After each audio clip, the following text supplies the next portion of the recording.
Quem era realmente o rei Arthur? Ou vamos dizer, quem inspirou Geoffrey de Monmouth, o monge e escritor britânico do século XII, quando ele inventou todos os detalhes da lenda de Arthur, que lemos pela primeira vez em sua obra. Possivelmente havia uma história real por trás da versão de Geoffrey de Monmouth do rei Arthur.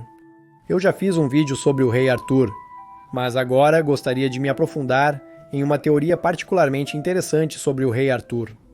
Uma teoria que não é minha, mas é de um dos nossos apoiadores do Patreon Sol Invictus, que se autodenominou Altari Drake, e logo veremos por que ele se autodenominou assim.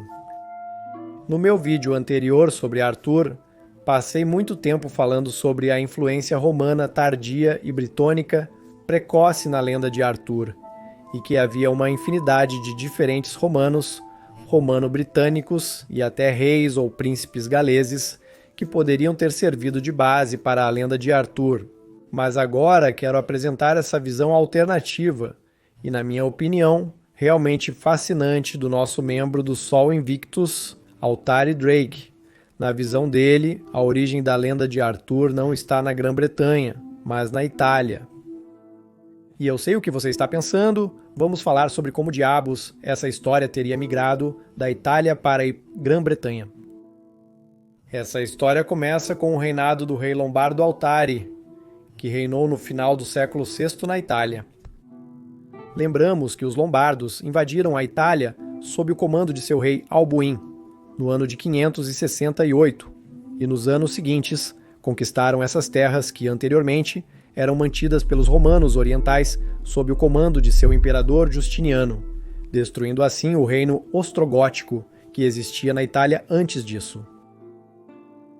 Então esses eventos ocorrem depois que a Itália tinha uma rápida sucessão do Império Romano Ocidental para governantes germânicos, de volta aos romanos orientais, e então para os lombardos, tudo isso em um período de tempo que não chega nem a 100 anos.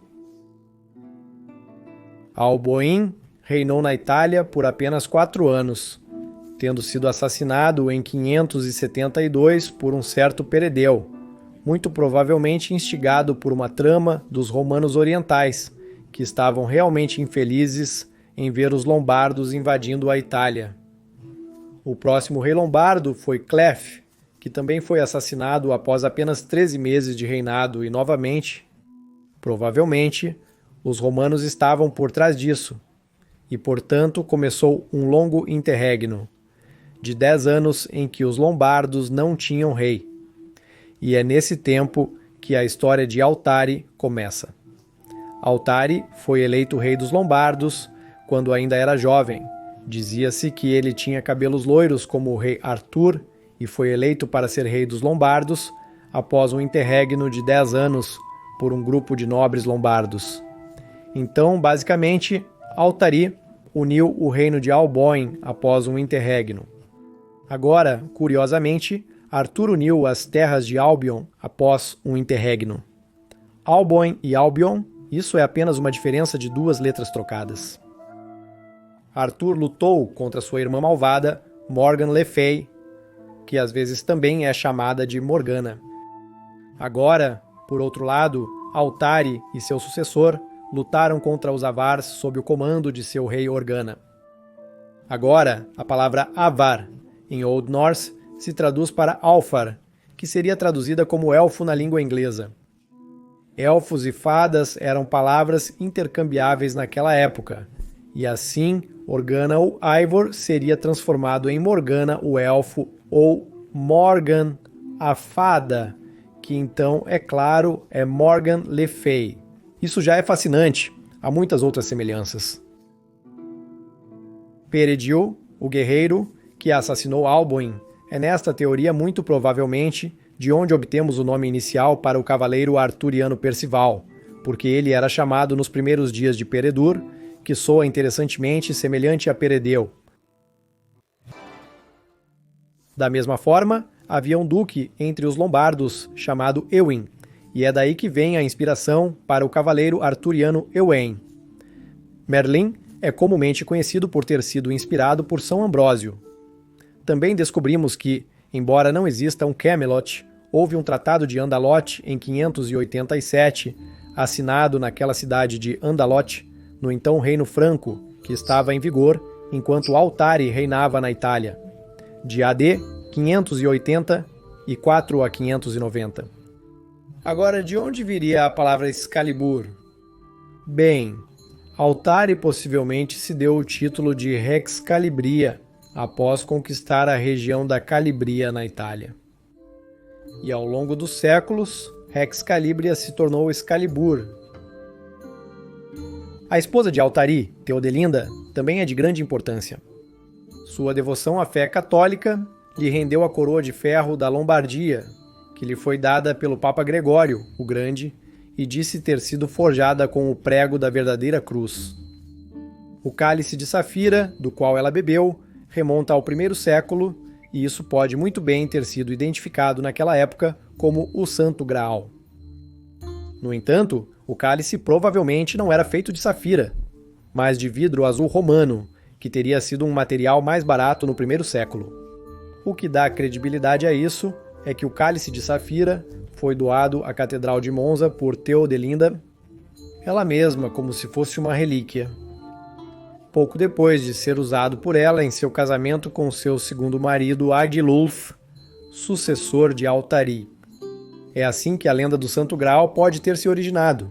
Mas como então a lenda de Altari migrou do reino dos Lombardos para a Grã-Bretanha? Bem, os saxões haviam migrado juntos com os lombardos para a Itália, e não lhes era permitido governar a si mesmos com suas próprias leis. Eles buscaram voltar às suas terras natais fronteiriças ao Canal Inglês.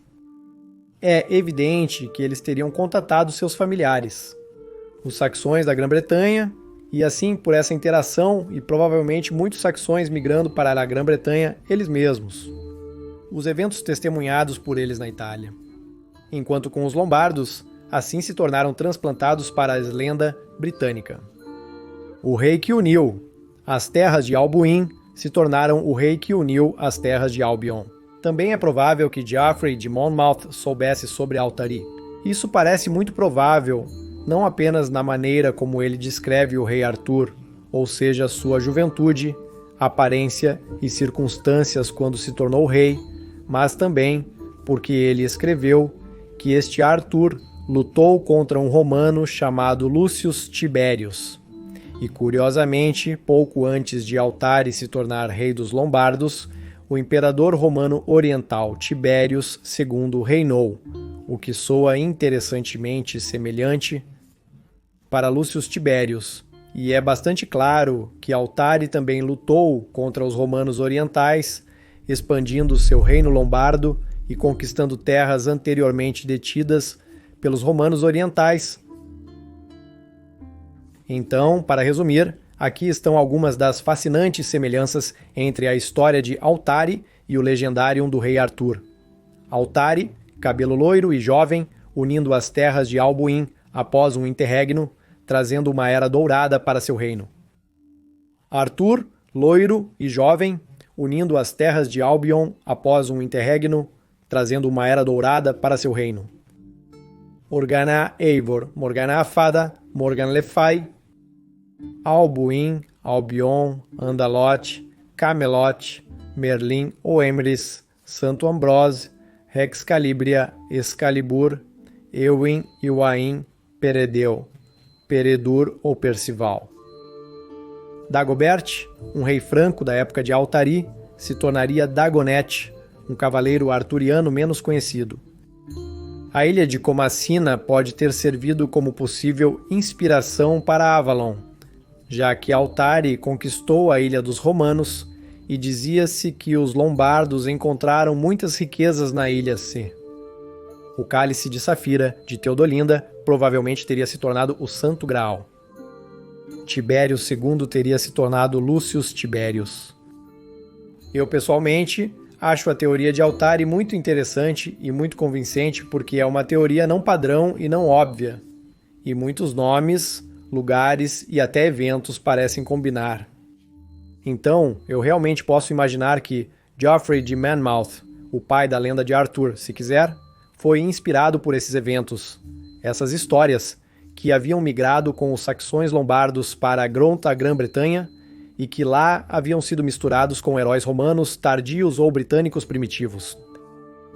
Agora, eu pessoalmente acredito que Arthur pode ter sido uma mistura de comandantes militares romanos tardios ou príncipes britânicos primitivos que lutaram contra os anglo-saxões, mas é possível que os eventos de Altari tenham migrado com os saxões para Itália após o final do VI século ou início do VII século e lá se misturaram com as outras lendas pré-existentes. E assim, ao longo do período dos séculos seguintes, o legendário do autor se desenvolveu. Coisas extremamente interessantes com certeza, e como eu disse, essa não é minha teoria, mas todo este vídeo é baseado na teoria do nosso membro da alma.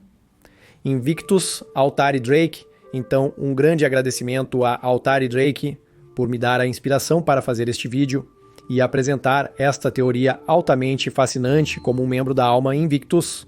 A propósito, você pode desejar um vídeo, e eu farei então um vídeo inteiro, baseado nele com a história romana tardia. E por favor, curta e se inscreva para que você não perca nenhum vídeo futuro sobre o fascinante tema da história romana tardia, e por favor, considere apoiar este canal via Patreon ou via associação ao YouTube, porque é o apoio de nossos incríveis Patreons e membros do YouTube que torna este canal possível.